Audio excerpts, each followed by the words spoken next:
Well, I thought these were supposed to flush up. Why aren't these flush?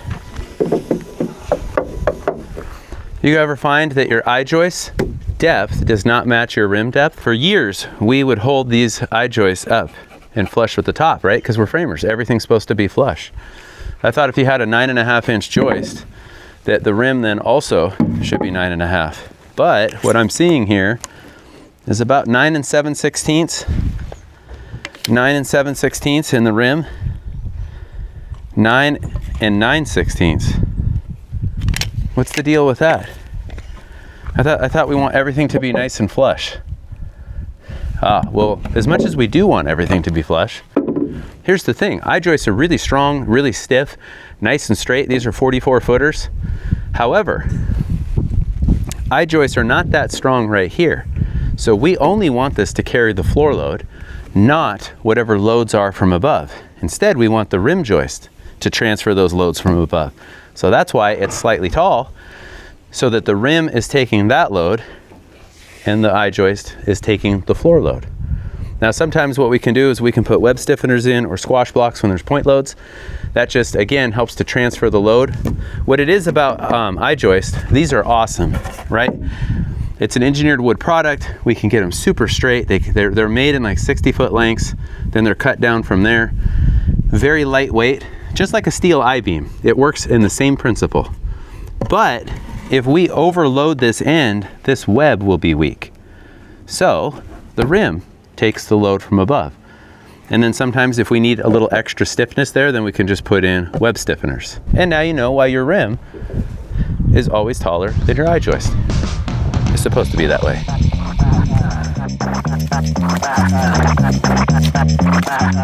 Whenever I'm about to do something, I think, would an idiot do that? And if they would, I do not do that thing.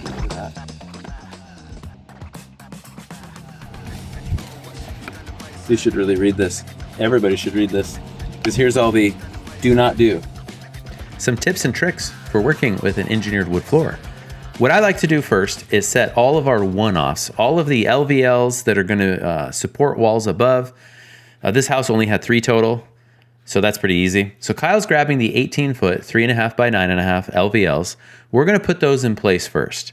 These are actually going to support the hallway walls above, so that's why they're LVL and not just a single joist.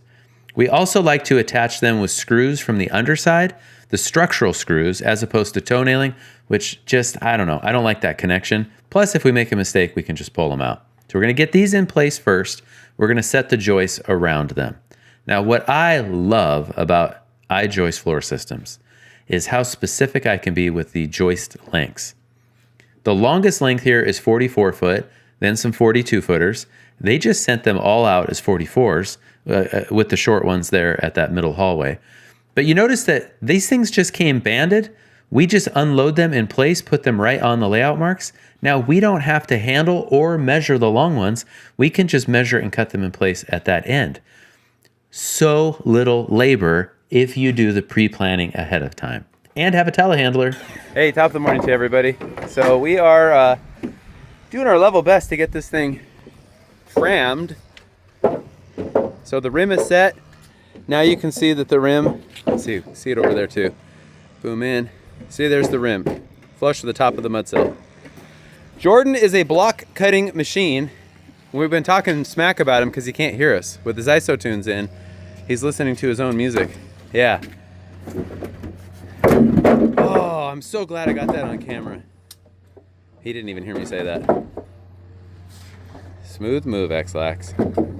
Now keep in mind, this is Jordan's first time with I-joist, and he is a master block cutter. Look at that, perfect blocks every time, no measuring. You just gotta finish the cut, brah. He's just nervous because I'm watching him. It don't get any faster than that.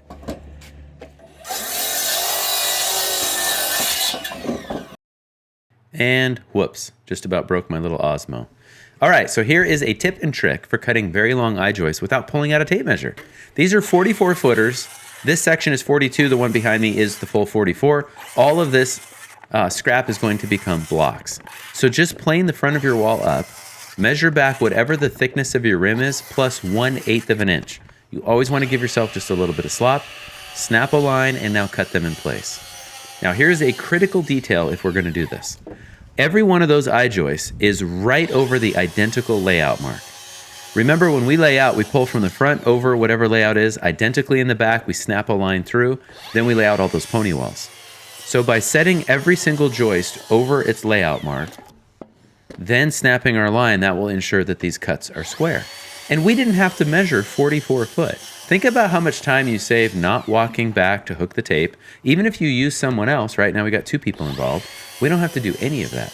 We just shove them all the way tight to that insulation, plane the front of the wall, and that's it.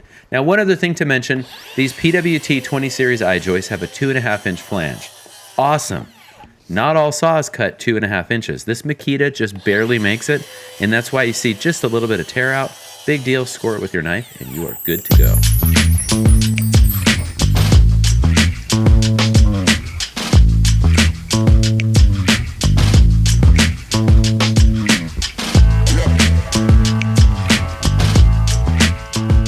Okay, I'll put nails right here. My saw. Okay, it is time to actually frame the floor system. The first thing I want to do is pre-stage as much of the material, my tools, my nails. You know, the nail gun is where I'm gonna start. The saw is close by. I have a coil of nails on top of that 3.5 by 9.5 LVL. You notice that we laid all the joists flat and we have not rolled any of them. This is much more efficient to be able to work off of this. That pony wall is just too tall for me. It'd probably be at eye level. For everybody else, it might be at like chest level. I don't know. It's just much easier to do this if I'm up on the joists. And by having them flat, especially with 16 centers, these are 24 on center. With 16 centers, you can't really step through them. As it is, the gap between those is a lot smaller than me with tool bags on. Anyway, now notice the efficiency. I didn't pull out a tape measure. I'm gonna flush it up on the far end, and I can just cut it right to the plates. Kyle, notice in the background, he's measuring his piece. So just kind of pay attention. This is experience versus inexperience. So this is what we need to teach the other members of our crew. And this is kind of the point of the YouTube channel. Because all of my rim is already pre-staged, I can take my measurement and cut it. Everything is about where I need it to be. I like this rim. I have a joist to stand on. I have a nice 2x6 pony wall. Nice we and saved light, the nice yeah. plates out of new, and all the come on, studs Jimmy. came out of our footing boards. None of this is because we're particularly smart. This is literally just decades of doing the same thing. Nice and tight. Take some hammer work to beat it in. I start from the end, make sure that everything is flush with the plate, flush with that nice square corner that we just cut. Now I got to nail 6 inches on center. Why? Because that's what the manual says. That's what the APA note says. Then I can toenail it right to that 3.5 LVL. Take a measurement, my scrap's right there. So yes, I'm bending over, and I have to say, you know, because I haven't been framing that much.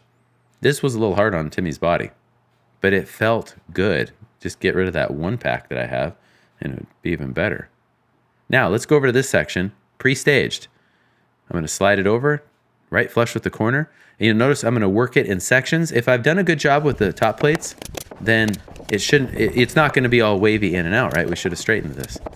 Now you notice, typically I frame or nail with a hammer in one hand and the nailer in the other because I'm constantly going to need it. Don't let it hit the ground.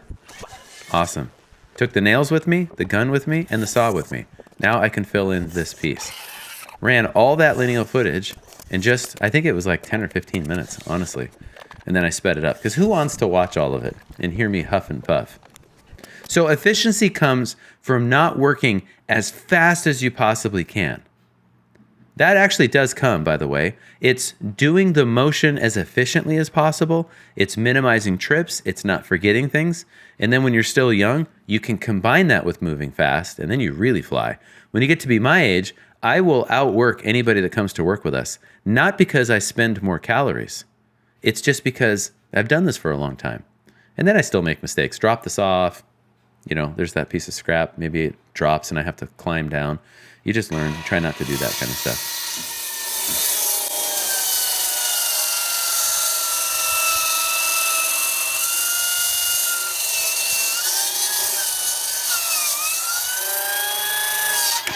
So incidentally, that's the new Makita 16 and 5/16 battery powered saw. And before you say you only get 1 or 2 cuts out of it, no, you probably get, cuts. Actually, I should just get an LVL, make a bunch of cuts. You get more battery than the number of cuts you need for a saw like that. Okay, so here is a lesson in nail gun usage. Notice the hook. We had those made back in 2008, and I can hook on either side. I don't need to hook it to my bags. I can just hook it to the wall. I'm rolling 42-foot joists by myself. 1 nail top and bottom in the flange, a nail on each side into the wall below. Don't blast everything. Something we see on social media, or people are like, if 1 nail's good, 1,000 must be better. Don't do it. Now here's Kyle on the other end. He has a harder job than I do.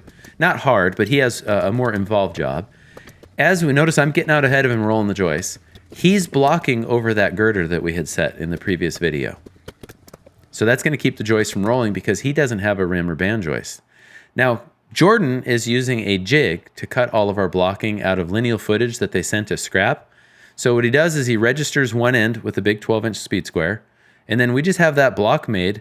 We did make a mistake. You go the block minus the flange, so spacing minus the flange, minus 1/8, and then minus 1.5 inches for the offset on your table to the blade. And then we realized that the Bigfoot, the offset was a little different. So now he has to recut all of those blocks with that Makita slider, but it's okay. It's just like 1/4 of an inch had to come off. That's my fault. When you haven't framed for a while, you miss all this kind of stuff. Now we have to block over all those pony walls. And in seismic design category D2, we have to block over pretty much every wall. So the fastest way to do this is have somebody cutting blocks, put them all facing the direction that you're going to travel, and then just go for it. Everybody does it slightly differently. I don't really need to be cutting blocks anymore, but here I am, old guy cutting blocks. I'm sorry, installing blocks. Whatever.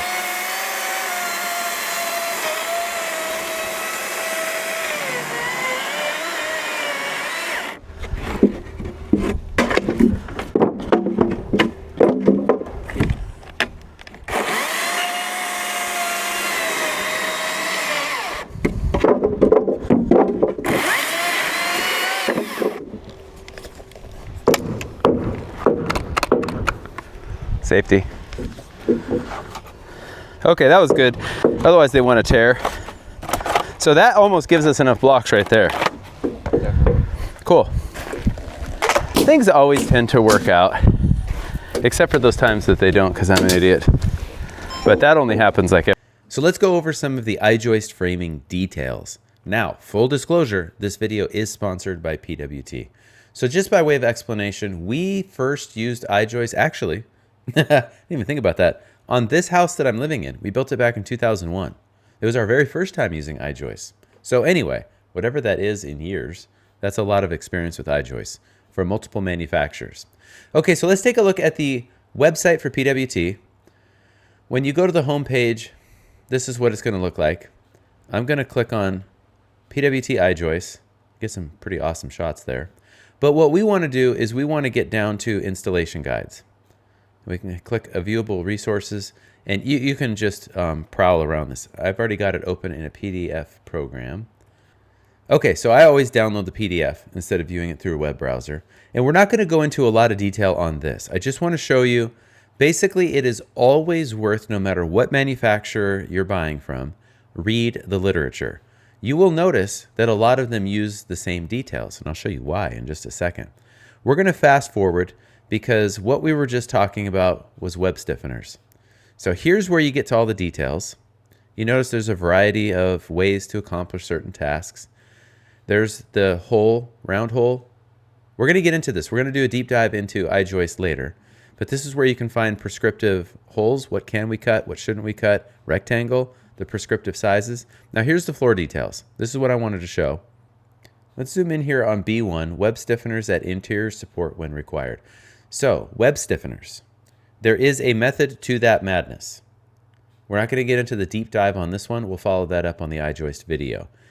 Basically what we're trying to do, right, is it's because it's an I-beam, is that if there's too much load, you can get the web to buckle. We don't want to have that happen. So we can stiffen up those webs. Or B2 is squash blocks, and when you do this, you notice how they are cut just slightly taller than the joist. Why would that be? So that they will take the load. So I mentioned that the details Like you may never have used PWT. Maybe you've used a different brand, but you notice that the details look very similar. The reason why? The Engineered Wood Association. They're members. And so here's the testing agency that will come up with the details. This is the document. I'll link to all of this below. apawood.org, worth a membership over there. A lot of free documents to download. We're just going to go through this really quick. You know, they just give you all of the background on I-joists. Spans. That's why you see a lot of similarities. Let's just jump ahead. Look at these details. Very similar. Tells you how to nail them, how to fasten through the rim, etc., etc. And then here, of course, is the actual detail. In fact, this is good. Let's dive into this. We're not going to take a ton of time. Here are your web stiffener installation details. Notice the gap underneath the top flange. Nails that are clinched, shot from both sides. It kind of depends on the nail that you're using. And we see concentrated loads. So end bearing is different than concentrated load. All of this is available for free. You could get on YouTube, look up I-joist details. I would highly recommend apawood.org, the Engineered Wood Association.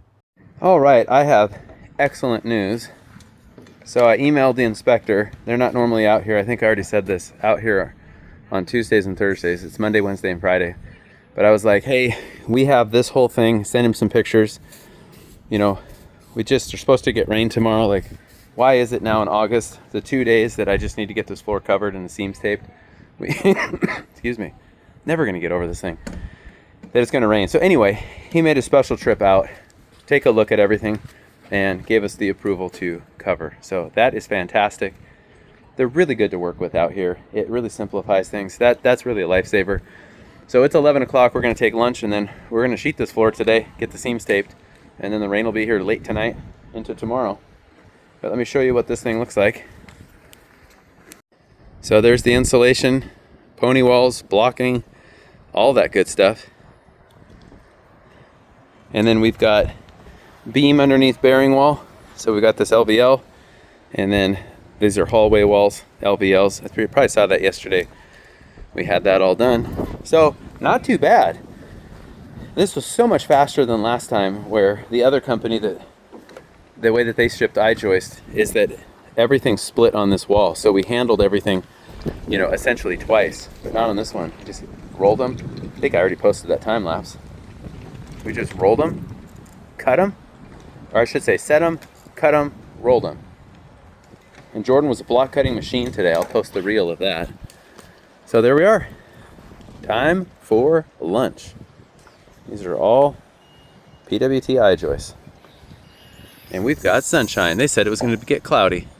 Let's go all the way back to basics. Like, what is the very first step if we're going to order I-joists? So for us, the step that I take is I take our blueprints, I email them to our lumber salesman at our local lumber yard, and we've been with them since 1998, I believe. If I want multiple bids, he's going to send it out to different distributors that might represent other manufacturers. And it is interesting over the years to get bids, but they're always really close. So he sends this off to IWP. They're going to use PWT software, and they're going to go ahead and take our plans, and they're just going to, you know, they're going to check things. They're really fast about this. They're going to draw it so that they can get quantities. They can put details on the plans. They can figure out what you need for hangers, blocking, etc. So let's jump into this, and I'm going to show you the layout for this particular job. And this is using PWT software, so it's going to specify PWT products, LVL, and I-joist. So I'm going to zoom into this main floor because this is where we're at, and we'll come back to the upper floor in a future video. So right here on the right hand side is the second floor. Let's just ignore that for this video. Here is the main floor. So what I want to look for first, my preference is to always start with all the structural beams and then set all of the joists, because really they're going to preempt joist layout in some cases. Like we might have to slide layout to make room for the beam. So this house doesn't have a whole lot. Right here in the center, along these hallways, we have 3.5 by 9.5 LVL, and they're going to go from the front wall to kind of this middle pony wall. Very easy to set those. They're going to line up with walls above them. Over here is the back of the stairway, and you can kind of see how underlying this is some of the wall layout, just enough for us to kind of see things. A couple benefits to that is, one, we can see that it aligns. Two, if you have toilets or plumbing, You do not want to just blow apart your joist or your LVL for plumbing. You notice right here where my cursor's at, I have 7 joists that are 44 foot long. Earlier in one of the videos, we took this front door wall and we shot it all the way across as a pony wall. I had to go back and forth with the engineer and with the layout, the guy at the distributor. And so you notice right here, he says pony wall removed, verify loads above. So I got the engineer's approval. Do not cut 44 foot joist to maintain performance. The more pony walls that joist spans, the stiffer that it is. So I don't want, like in the past, we've had manufacturers split everything over this pony wall, which was a lot more labor. It meant we had to handle joists many times, as opposed to these 44 footers that you saw in the video. Like, we just pulled them off the forklift, we cut them in place, we didn't pull out tape measures for any of that, and then we rolled them in place. It does not get any more efficient than that. That all comes down to pre-planning. Okay, so 7 of the PWT 20 series. Then we had 3 at 34 foot. Over here we have 6 at 42 foot. They just sent those out as 44 footers. The cutoffs get turned into blocking. We're going to get rid of this crawl hatch here, and we're going to put it on the outside of the building since we have larger pony walls. Now, if we come down to the main floor framing plan, this is all specified. This is what you want to look for. So it tells us how many of each length that we have: 2 footers, 10 footers, 34 footers, 42, 44s. It tells us like we have random length. That's what the RL means for blocking. Sometimes it used to come pre-cut and bundled, but it was never cut accurately enough. We'd have to recut it anyway. The rim, we have 1.25" LSL, and then we have our list of beams, and then we have our hangers. And then you notice contractor to verify framing prior to. We'll go over in the video when we get upstairs, because there's a little bit more to it, ledger by others, things like that. The other thing that you want to take note of was that packet that always comes with I-joists. Read it all the way through. We get a couple of things up here. I mentioned plumbing. You see here that we're able to slide things up to 3 inches to avoid plumbing. Especially with 2 foot centers, we don't want a joist to land right where like the plumbing drain is for a shower tub or like a toilet or a bidet, which I will be installing soon. Boy, I digress. But now we can shift things off. Now, obviously we can't go more than 24 inches on center. So you got to look for all that stuff ahead of time. Now up here are the details. These are common across all manufacturers and they're referenced in the APA if we're going to use it on the roof. And we scroll down: cantilever, headers, point loads, openings, etc., etc. So you're going to want to read all of that. Now you know how to read an I-joist plan. So we really owe the building department. I emailed the night before. They knew that we were doing a concealed crawl space. We taped all the seams on that vapor retarder. And I was like, I know you guys don't come out. Can I document it? And he called the next day and he said, hey, I'll just swing by. And so he walked around, you know, he made note of things. This is a lot easier than them getting in and crawling later, which they can totally do to verify anything. We had just a few joists in the back of the garage going when he showed up. So I tell you what, just having a good relationship with your local inspectors, plural, or the building department, it just reaps, oh man, the dividends. Like this, just because sure enough, it did rain the next day, which was great. It doesn't usually rain in August for us. We needed it for the wildfire. So the first half of the day was spent rolling joists. You can see where we're at right here. We are ready for floor sheathing before lunch. It's been a long time since I got to frame a floor, start to finish, and sheathe it in the same day. It's been since these whole underfloor inspections started. So this was a very productive day. We are so happy. And in the next episode,